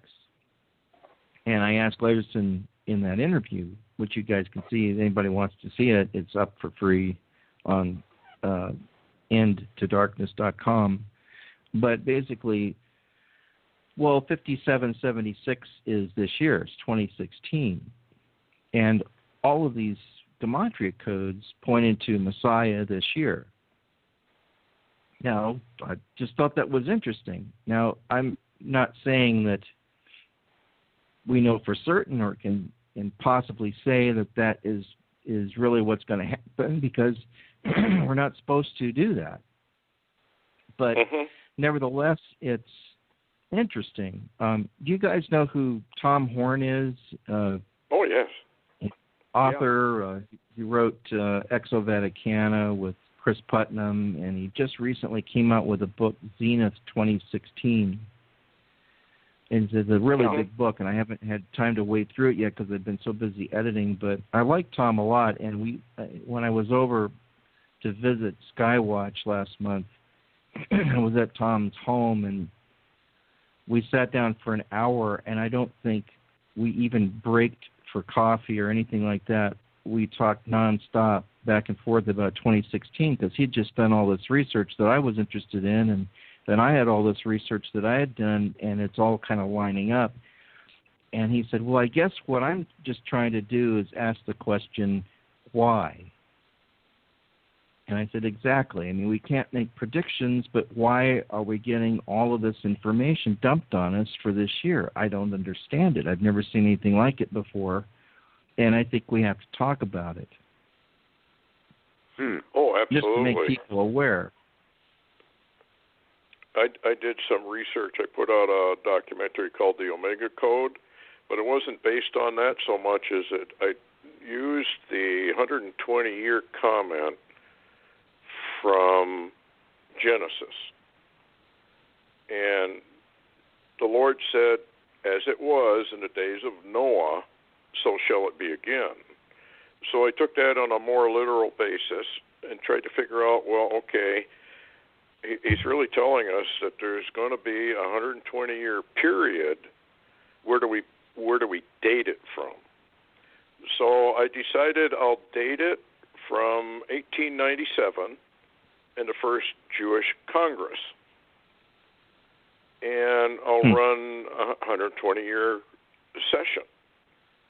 And what I found out was absolutely incredible. Larry knows about it, but there are 10-year cycles, 20-year cycles, 30-year cycles, 40-year cycles, 50-year cycles, and 70-year cycles, all embedded within that 120 years, all falling on key years of Israel's existence. It expires 2017. Whoa. I can send you that if you'd like to see it. Yeah, I'd like to see that. I mean, that's basically what Glaserson is coming up with. I'm writing a book called The Messiah Codes, if I can get it finished, because I just want to put, it may not be a very long book because I don't have time to write a long one, but just to put out all the stuff that we've got so people can see it. Sometimes you can't even do this all in a video because, it would just be, it's not like you can just flip through the pages in a book and compare in a video, So yes. There's benefits to having a video if you want fast information, but then if you want to just kind of get down and study something, then a book still seems to be a little more practical. But the years 5776 and 5777, which is 2016 and 2017, are really important years from what we're seeing. Yes. And Glaserson is just like beside himself. He just wants to get on any network, any way he can get his message out there. He wants me to do a Messiah Codes documentary. But I said, Glaserson, this is where we've had discussions about trying to bring the Jewish community, Judaic community, and the Christian communities together. So let's function together and try to get this done. Yes. Because I said, look, I'm happy to do another documentary, but it's darned expensive. I mean, it's going to be $75,000 to embark upon this, to do it, because the last time I did it, it was a sweat because we were underfunded, and yet if it hadn't been for David Greenhill, who put up the bulk of the funds, God bless him, we'd never even have the Torah Code film. But it's expensive to go to Israel. I mean, you guys probably know that if you've been there before. I mean, first of all, you got to get there, then you have to stay somewhere, and then you have to have production expenses, and you have to hire people. And all of a sudden, what sounds like a whole lot of money is really nothing. It just kind of evaporates. And then you get home after you spent all that money, and all you have is a couple hundred hours of video. And then you have to buy music and hire narrators and edit it and do sound sweetening and then mastering. Most people don't know this, but the Torah Code Blu-ray version, which I felt was important to do it in high def, was mastered at Deluxe. Now, Deluxe are the guys here in Hollywood that do all the major motion pictures, but they were the only ones that could handle this. Wow. So that was expensive. But I love the guys at Deluxe. They're consummate pros over there. I've worked with them before on other projects. That's who I want to work with on my projects. I don't want to just throw it to the wolves. I want it to be done right. So I do everything but the actual pressing and mastering. That I can't do. I have to send that to my friend Mary Pat over at ADS, Advanced Digital Systems. They do all of the duplicating and stuff, and including the standard def DVD version that people still like to buy. People are afraid of Blu-ray, I guess. I don't know why that is. I mean, basically, you can go over to Best Buy and get a Blu-ray player now for like $59, and it will play your Blu-ray disc, and it looks so much better. But people are just, creatures of habit. If they have a DVD player, that's all they think they need. But really, when you're getting into Torah codes, they get so complicated that I wanted people to see them at high def. Yeah, Richard, didn't you have to actually go to a DVD, though, to get it to Israel, where they could have it? Yeah, I did. Glazerson said, well, no one will buy the Blu-ray copy. I said, well, there's a DVD in the Blu-ray box, so that no matter what you got, he said, yeah, but they don't want to spend the extra money if they just want the regular DVD. I said, okay, I will make just a DVD just for Israel. How about that? And he goes, great. So I spent some of our profits to make a master for just standard def and put it out there. And now Breaking Israel News just put another order in the other day. Wow, they're selling that's him good. in Jerusalem. Yeah, so it's like, and look, no one's getting rich off of this, guys. I don't want anybody to think, and I get these really snide remarks that, Richard's making all the time. millions of dollars on the product. Well, no, we haven't even made back our original production costs yet. I mean, it takes a long time to do that. Imagine if your budget's $75,000 and you're selling a DVD for, $14.95. How many you're gonna have to do, and then there's, percentages that have to be divided up to everybody that helped. And I don't make a point in saying this because it might seem braggadocious, but we send 10% of all of our profits back to the Torah Code experts just for research. Mm-hmm. Mm-hmm. So I don't think people realize what it costs. And no, I think everybody's used to YouTube. I think so.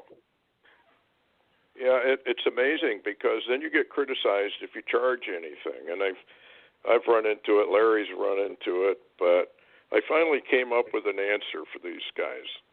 If you will go to your boss and you will tell him you're going to work for nothing for 6 months or a year with no salary, no perks, no nothing, and if you won't do that, then you're kind of a hypocrite when it comes to saying that somebody that's invested $500,000 or $100,000 in a documentary doesn't have a right to charge for it.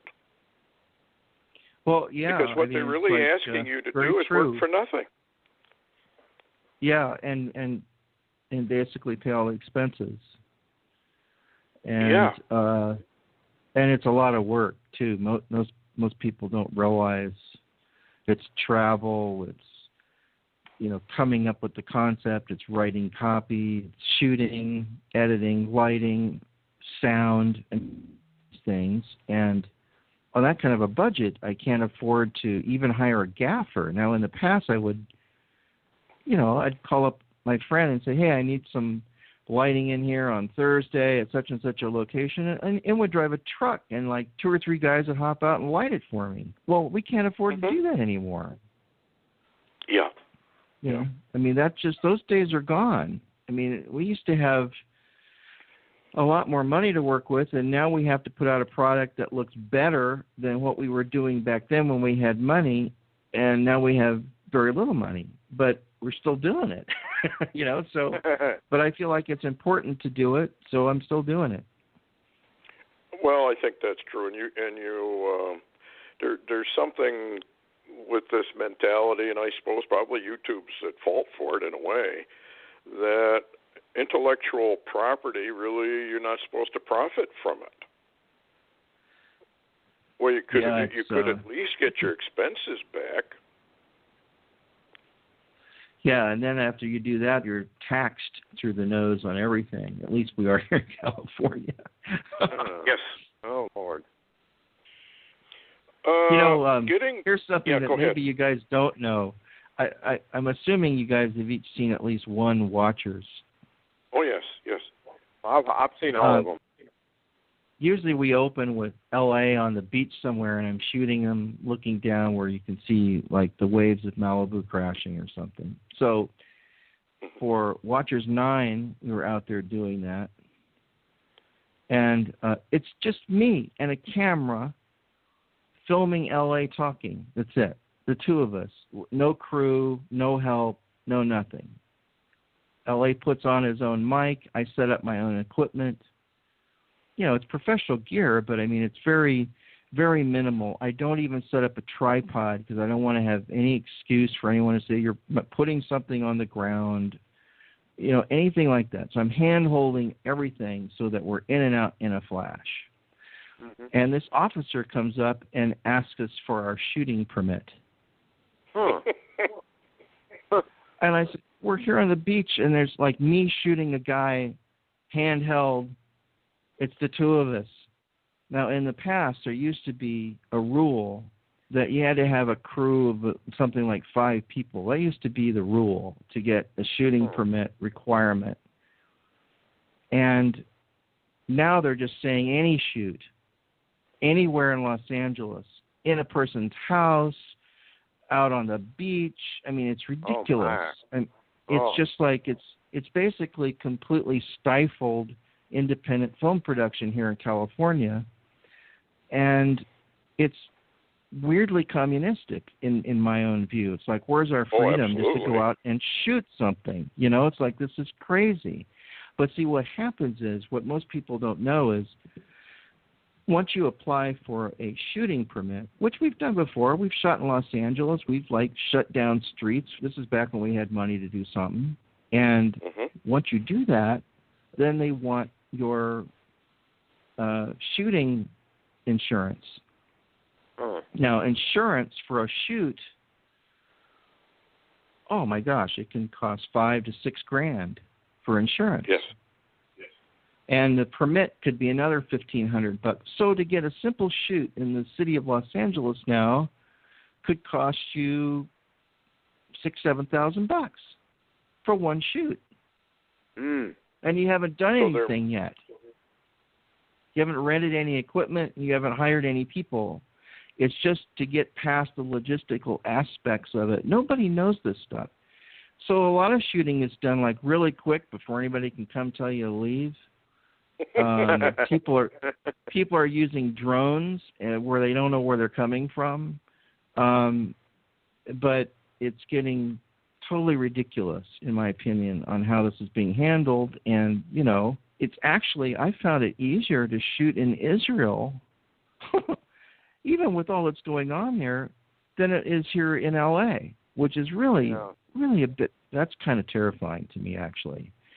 And I asked the guys at the hotel, I said, hey, do you guys mind if would it be okay to get some drone footage over Jerusalem? And I said, and if it's not, I totally understand. So they sent a guy out for me to talk to the police department and very kindly said, we're a little nervous to have you do that just because of the current situation. And I totally understood that because, one day we went to visit Solomon's Quarry, and you have to get off at Damascus Gate there on Jerusalem to see it. And the next day at that very gate where we got off, the landing there where the train drops you off, someone got stabbed. Yeah. So if we send up a drone in that neighborhood, then it's likely that some of the Palestinians will think that they're being spied on, and they're going to get mad and stab even more people. See what I'm saying? So it's not that Israel cares whether I shoot footage. It's just they don't want to stir up any more trouble than they've already got. Well, they are in a lot of trouble, and I'm sure they all know it. Are they, and Larry knows this, but I think it was BB who was asked, well, who are your enemies? And he said, everybody. Yeah, including Obama. Oh, absolutely. He's probably their worst enemy and doesn't even know it. I mean, this guy is a real embarrassment to the United States right now, in my opinion, for doing what he's doing over there. I mean, he's basically destabilized the whole Middle East and giving Iran carte blanche to make a bomb, even though he says he's not doing that. Yeah, exactly. He's going to betray totally Israel. I think that's what his job is. I think his job is here to destroy the United States. I don't know if you're familiar, but there was a prophecy made back in, when was that, Larry? 1912 or 1812? It's called the Kenyan prophecy. Yes. And in that prophecy, it said, this was a Christian elder, that a son of Kenya at the time of the end would become president of the United States, and that his job was basically to destroy the United States. Well, he's done a pretty good job of it. Yeah. So when people ask him, have you done a good job as president, he says yes. Well, he's answering from his perspective. He's doing an excellent job. But his job is to destroy us. And I think his job is to destroy Israel. He hates Christians. I don't care what anybody says. It's obvious what he's doing to our military, et cetera, et cetera, et cetera. It's obvious he's pro-Islam and he's Antichrist to the core. By their fruits you shall know them. I mean, I would tend to agree with that assessment because I haven't seen him say anything in support of the Christians being slaughtered over in the Middle East, ever. Exactly. I mean, he doesn't ever say, something bad will happen, and he lectures the American people about it. It's like, well, what did we do? Exactly. No, I think he is here to destroy, and I guess I have to look at this as the Lord possibly is, or more than possibly, is targeted the United States for apostasy and for corruption and for criminal activities. And a friend of mine had a vision one time. It was a very, very interesting vision. He was taken above the United States, and he was looking down, and he said he saw this most beautiful golden egg right in the middle of the country. And it was just a gorgeous, glowing golden egg.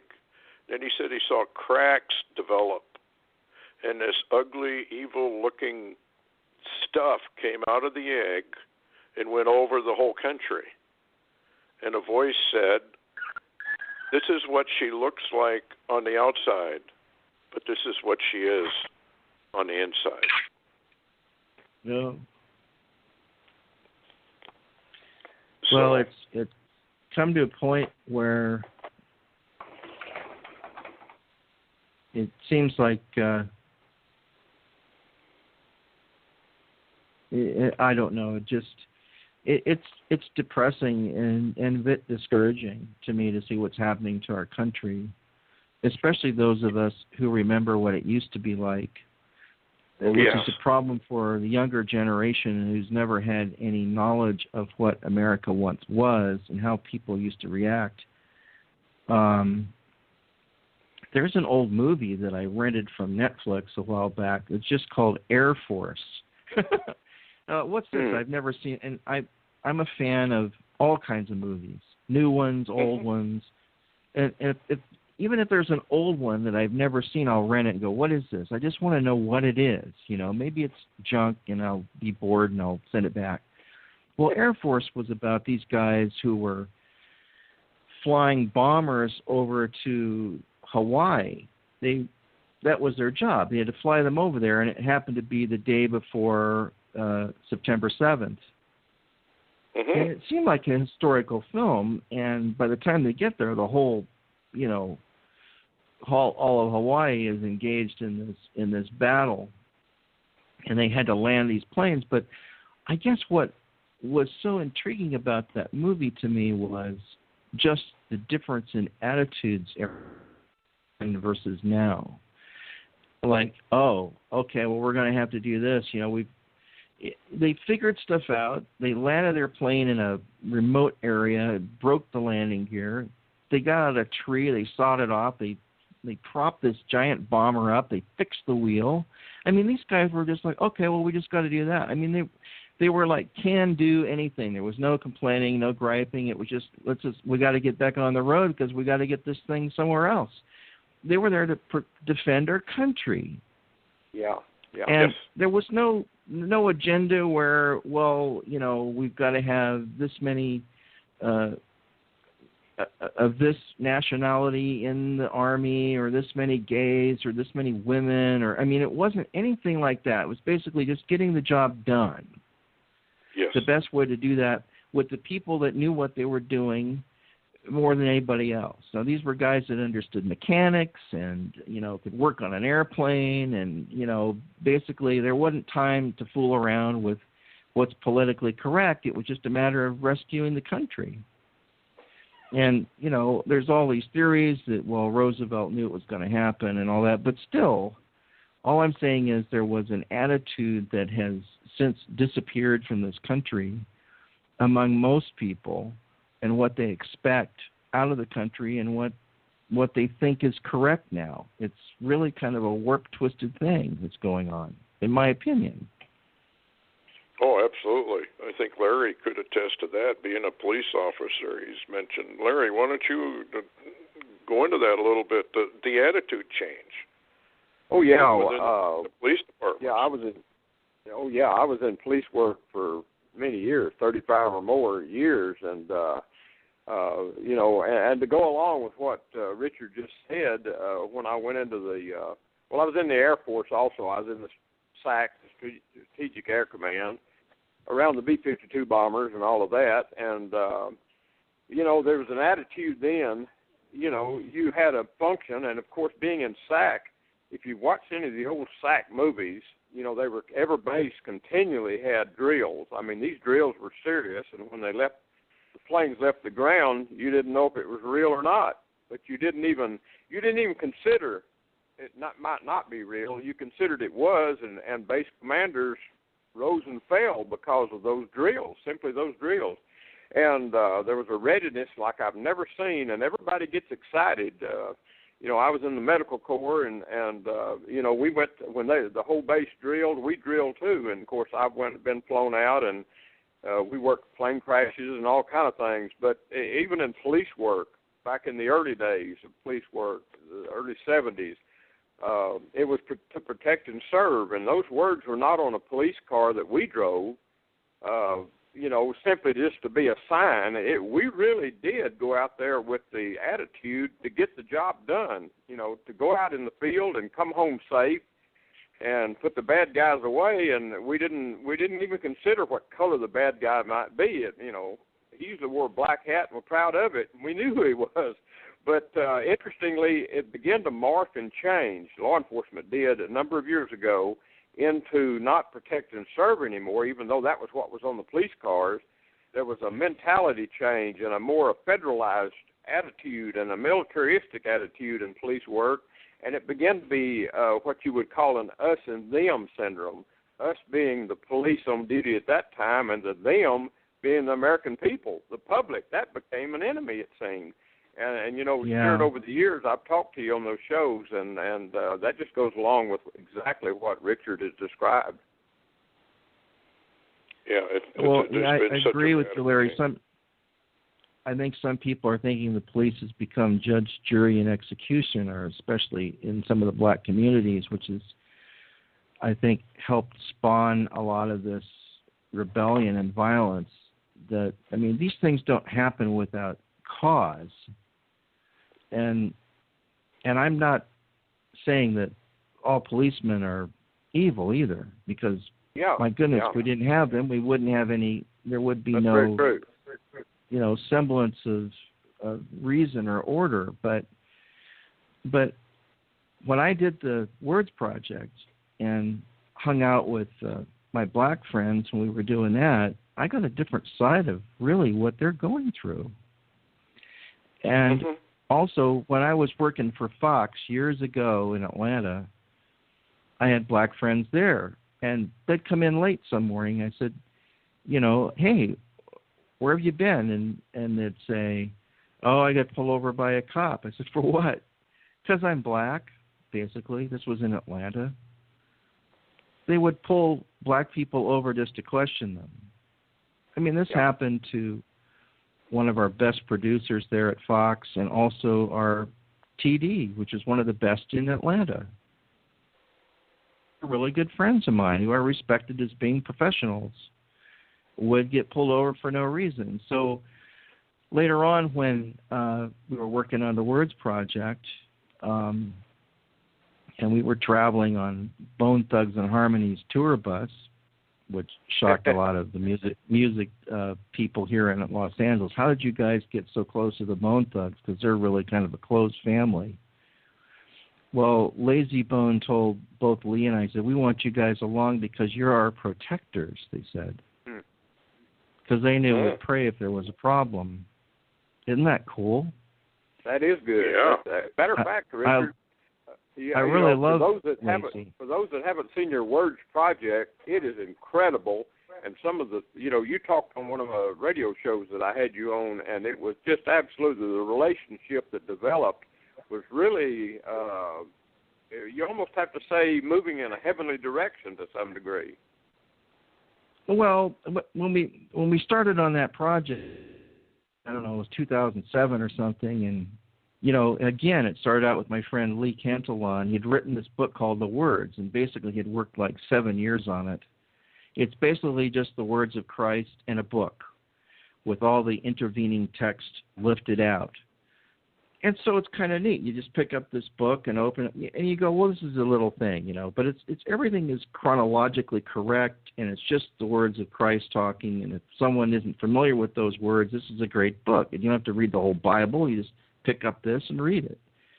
Well, I met this guy named Big Slice, and he came over to my studio wanting to do a car show. And Big Slice is this huge 6'4" guy. He comes in my studio, big smile. I immediately fell in love with him. It was just like the coolest guy. Find out that him and Snoop had grown up together. He had built all of Snoop's lowrider cars.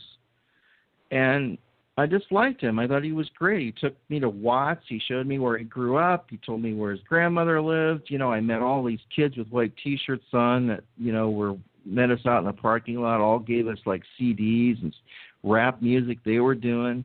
I'm going, this is another world. It was like really outrageous. And so Lee goes, I wonder if Slice would read the words for us. I said, well, he probably would. So I asked my friend Warren, who was my contact for Big Slice in those days, and Warren said, well, Lazy Bone would probably do a song for you. I said, no kidding. Now this is the Bone Thugs and Harmony. Most Christians probably don't even know who that is.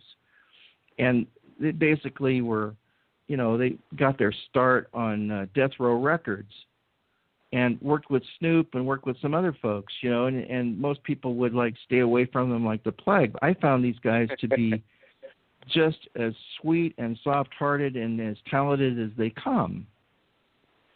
And they all wanted to rap the words of Christ. Couldn't keep them from doing it. No, you can't because you're doing this other stuff. No. Hey, come on in, do it. And so what happened was we had a wave of people from the professional music industry that all wanted to be in the project, and we also had Christian bands, and I wouldn't let any of them in. I said, no, there's no mamsy-pamsy, bubblegum music in this project. This is going to be guys from South Central. It's going to be Bone Thugs and Harmony. It's going to be the Last Poets and people like that. And that's what we did. And the project was highly controversial. A lot of Christians were offended by it and said terrible things about it, but I don't care. It was about them, not me or about anything else. It was about the words of Christ and how these guys respected it.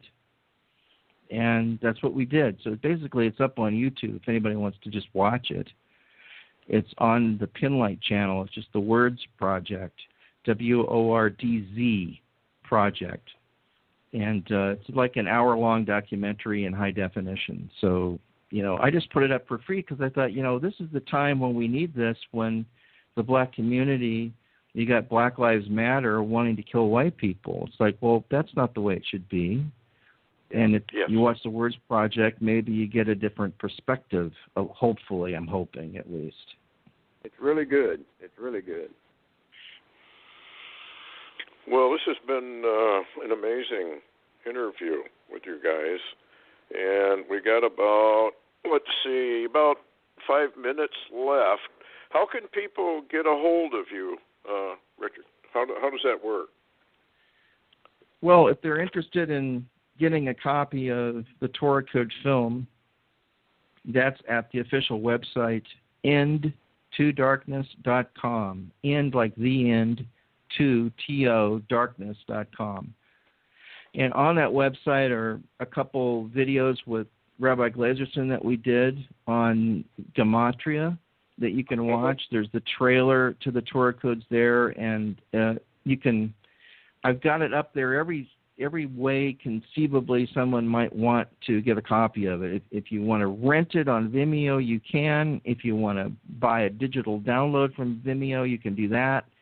If you want a hard copy on Blu-ray, you can get that through Amazon. There's a button linking you to that. Or if you just want a regular old DVD of it, you can order that too. And people are still purchasing them, which is good because I think people need to know what the codes are about and would like to do another film if we ever can raise the funds to do it.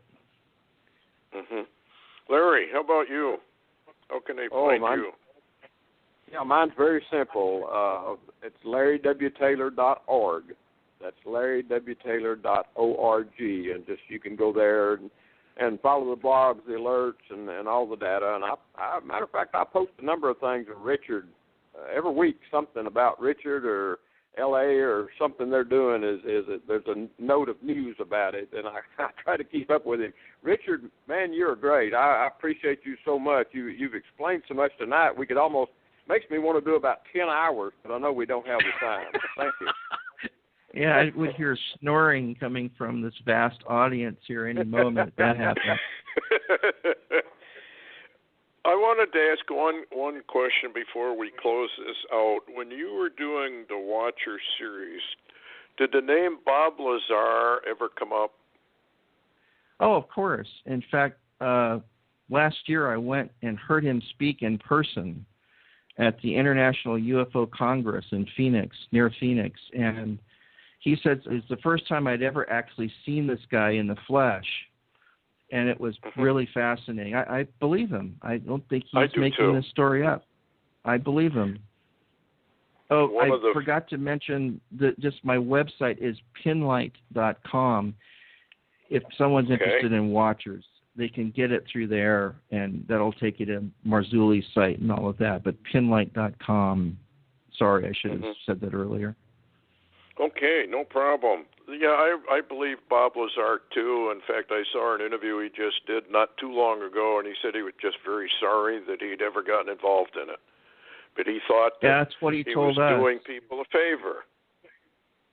Yeah, and there's a new guy out. Have you heard of Corey Good? No. The name rings a bell, but enlighten me. He's been on Coast to Coast AM with our friend George Norrie a couple of times. I have told L.A. that I thought Corey was the new Bob Lazar. Uh-huh.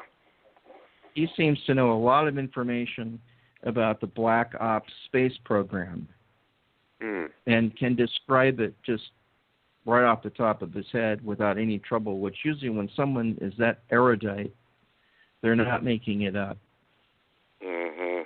Well, the TR3Bs and all of that, I know we're way advanced to what the general public's being told. And you're familiar with Project. Roger used to tell me that too. Yeah. Roger Lear used to tell me that. He seemed to know as well. You've heard of Project Bluebeam, obviously, too, right? Oh, sure. Yeah. I mean, there's another one. They killed him. He was murdered.